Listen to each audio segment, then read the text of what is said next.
O inventário é uma obrigação legal. É a comprovação de tudo que uma pessoa deixou ao morrer e que será dividido entre os herdeiros. Ignorar o inventário pode render até multa. Vamos ver na reportagem. O processo se inicia com a apresentação de documentos básicos do falecido e dos herdeiros. Primeiro de tudo, certidão de óbito da pessoa e o chamado título civil de quem está anunciando isso, ou seja, a sua certidão de nascimento, se for um filho, por exemplo, ou a certidão de casamento, se for o cônjuge. A primeira coisa é isso, tem que também informar o CPF, tanto da pessoa que morreu, quanto de quem está requerendo. Vai indicar quem são os herdeiros, que serão convocados e vão apresentar também os seus títulos civis, e serão apresentados os documentos comprobatórios do patrimônio a ser partilhado. O Código de Processo Civil determina o prazo de 60 dias para iniciar a abertura do inventário. No mesmo capítulo, estão previstas duas possibilidades: o inventário judicial, feito no fórum em uma das varas de sucessões e ausências, e a modalidade extrajudicial, que é realizada em um cartório de notas, por um tabelião. Esta última só acontece mediante algumas condições. A legislação prevê, para o inventário ser feito no cartório de notas, 3 requisitos básicos têm que ser cumpridos. O primeiro requisito: o falecido não ter deixado testamento. O segundo requisito é a questão da capacidade das partes. E o terceiro requisito, amigável e consensual. Não pode haver litígio. Elizabeth optou pelo extrajudicial. Ela e os 2 irmãos viveram momentos de apreensão para lidar com os trâmites. Para começar,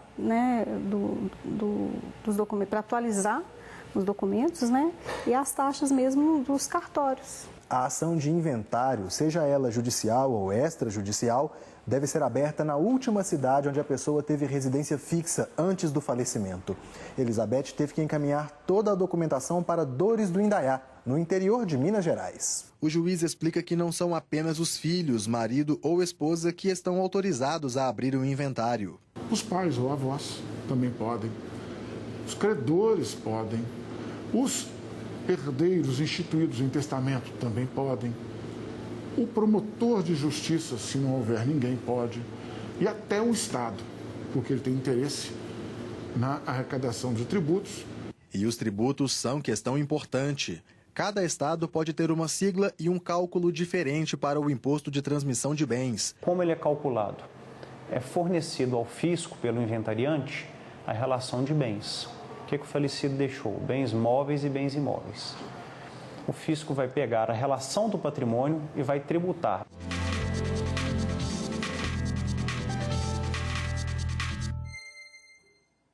E para trazer mais esclarecimentos sobre este assunto que vimos agora na reportagem, a gente conversa no estúdio com a advogada Ângela Ramos Pinheiro. Muito obrigada pela presença. Boa tarde para a senhora. Boa tarde. Eu que agradeço a gentileza de me convidar. Bom, quem faz a herança? Só pessoas com grandes rendas, grandes bens muito robustos? Não, na realidade é justamente o contrário, né? É muito importante que todos façam o inventário. A herança não, o inventário. Eu comecei a pergunta com quem faz a herança, né? Mas quem deve fazer, doutora? Não, na realidade, fazer, até foi bem explicitado na reportagem, são várias pessoas que podem dar entrada a isso. Mas é muito importante que a família fique atenta, por quê? Mesmo quando você não tem bens, grandes fortunas, até questões que não estão escrituradas, às vezes as pessoas acham que não são, como não tem regulamentação, não precisa do inventário, precisa sim. E uma dica que eu dou a todos que estão aí nos assistindo seria para sempre fazer um inventário negativo. O inventário negativo nada mais é do que a gente declarar que não existem bens a inventariar. E por quê?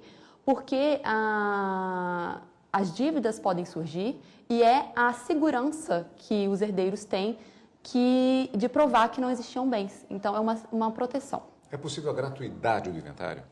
Sim. Quando a gente pensa em inventário, a gente tem que pensar sempre em duas situações. Tanto a questão das custas que vão existir tanto no judiciário, que é o inventário judicial, quanto no inventário extrajudicial, que são as custas do cartório, e o ITCMD. Quanto às custas, né, tanto judiciais quanto extrajudiciais, nós temos uma legislação bastante antiga, de 50 que fala da hipossuficiência financeira das pessoas. Quando elas têm essa incapacidade, com uma simples declaração, ela consegue pedir, né, que ela seja isenta dessas custas. Isso também vale para o judiciário e foi reforçado agora em 2015 com o Código de Processo Civil. No que tange ao ITCMD, a gente vai ter que olhar a regulamentação estadual, porque isso, como a reportagem também falou, é de cada estado, né? Eu posso dar o exemplo aqui do Distrito Federal, que a gente vai ter isenção quando os bens não forem superiores, salvo engano, a R$121 mil. Então, é bastante casuístico, a gente tem que analisar cada um dos casos. Vamos falar em relação aos prazos também? Depende, claro. A legislação, ela varia de acordo com cada estado. Tivemos uma mudança agora recente, que passa para 2 meses, é isso? É que a gente falava antes em 60 dias, né? E o CPC foi bastante claro ao trazer 2 meses. Isso tem até uma discussão se poderia ou não, né, cada estado fazer alguma coisa no que tange aos prazos diferentes, mas o fato é que eles fazem, né? A gente tem 5 estados no Brasil que versam a respeito disso, vão um pouco além da alíquota e da multa, que já eram mesmo atribuições deles, e acho que é o Amazonas, Acre, o Piauí, Minas Gerais, Santa Catarina e Mato Grosso do Sul. Então, a dica que a gente dá é fique atento às leis específicas do seu estado. Pode haver contestação do inventário? Pode. A gente tem que pensar no inventário como um negócio jurídico, então os motivos de anulação de qualquer negócio jurídico, dolo, erro, coação, vão motivar também essa, vamos dizer assim, anulação do inventário. Mas uma outra coisa que a gente tem que pensar é que a sonegação de bens ou quando o bem não está rolado no inventário, isso não é motivo suficiente, certo?